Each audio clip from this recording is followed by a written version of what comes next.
Hey everybody, it's Z here with another edition of Six Pack Productions, and I wanted to go over another one of the fallacies that I see pretty frequently within the red pill community online.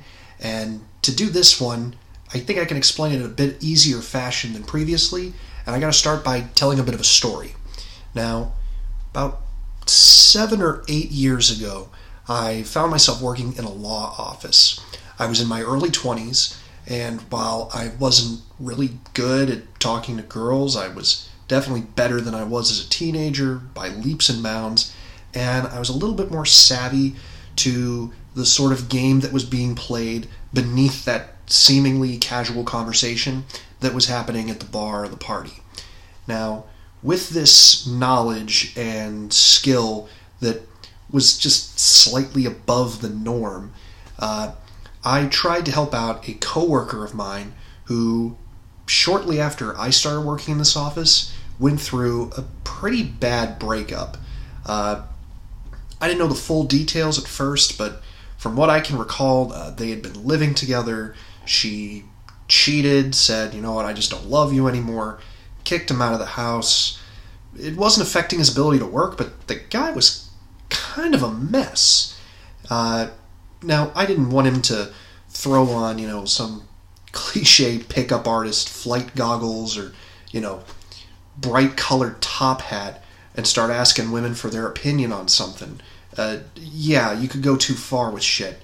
But I did think that it was better for him, and I tried to suggest it would be better for him if he just went out and started talking to girls, went to the bar one night a week and just tried to have a conversation, instead of just moping around and hoping that the world would change for him. Because 99 times out of 100, your life is not going to change on your behalf. You're going to have to put some effort into it, and you're going to have to be a little proactive. And his response to me, which took me a while to fully comprehend why this was a bad idea, but I remember distinctly him saying, "I would never date a girl that I met at a bar," which seemed a little bit weird. So when I inquired as to why he felt this way, he said, "Because nice girls don't go to bars." Okay, there's a couple things wrong with that.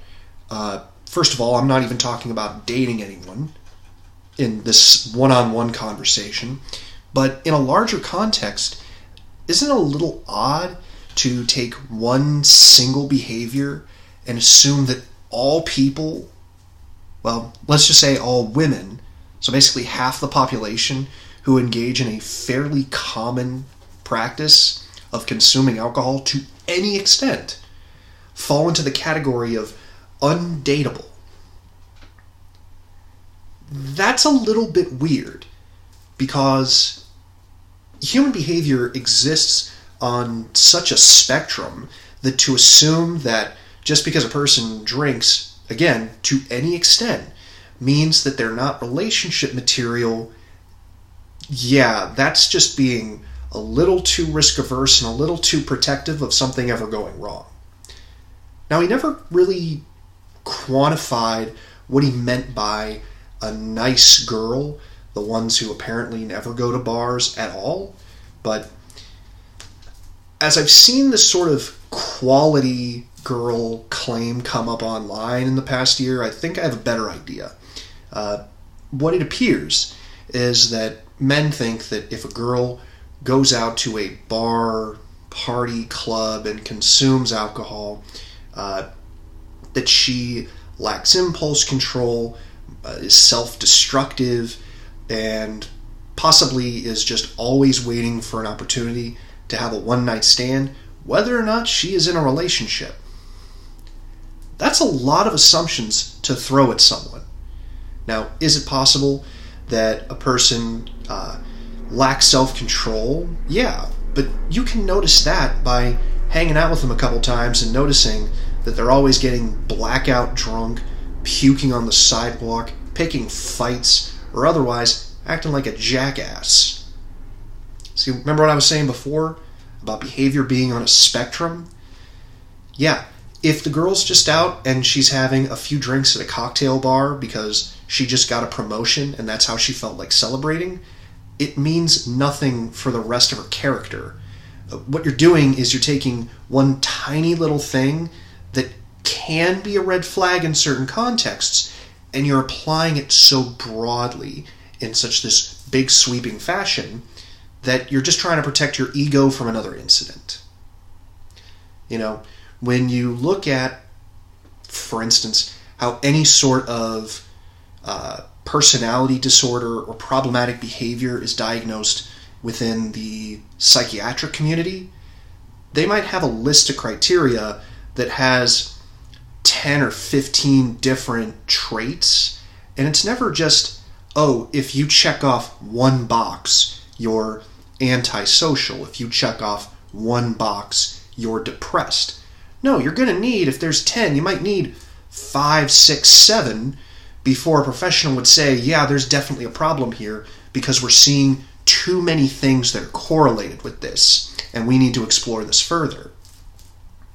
If you want to find out that that quality girl is quality, or that the poor quality girl is such that you don't want to be around her, sorry guys, you're going to have to take some time out of your day to hang out with her and see if not just one red flag pops up, but if 3 or 4 of them pop up. And at that point, by all means, get the hell away.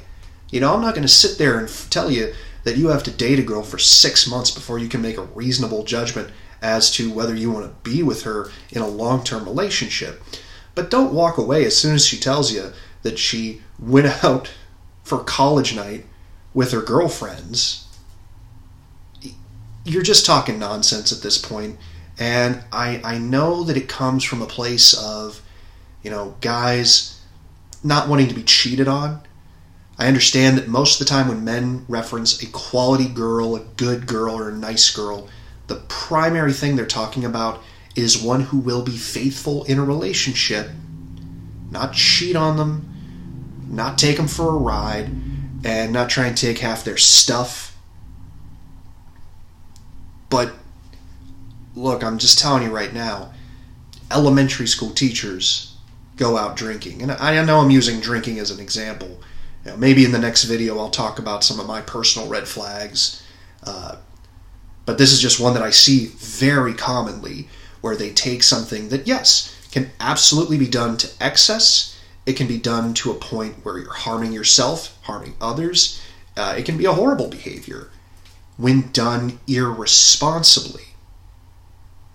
But you can't just jump into it and make the judgment too quickly, or else, yeah, you might avoid some problem cases, but you might just find yourself missing out on some really good opportunities, especially if you've been out of the dating pool for a while and you're trying to jump back in. At that point, you might want to ask yourself if you're just being a little too fearful on the matter. Plus, let's be completely honest. Anyone ever watch Family Guy, where Peter decides to give up drinking and tries to replace it by smoking crack? Yeah, there are some crazy fucking women that I have met in my life who barely drink or don't drink because they'd rather be snorting pills. See, that's the other trick to when you focus too much on certain behaviors. It can lead to you then investing a lot of energy and time in someone who is way fucking worse. So, I'm not saying don't be careful. I'm just saying take the time and judge people individually instead of taking small criteria and making blanket judgments. You'll be better off for it. And you know what? If you act that way, if you're lucky, you'll inspire people around you to act that way. So the next time somebody wants to judge you for it, maybe they remember something and go, you know what? Let's give this guy a chance, even though, you know, he's wearing a shirt that makes me, you know, he's wearing a sports jersey, so I want to think he's a buffoon.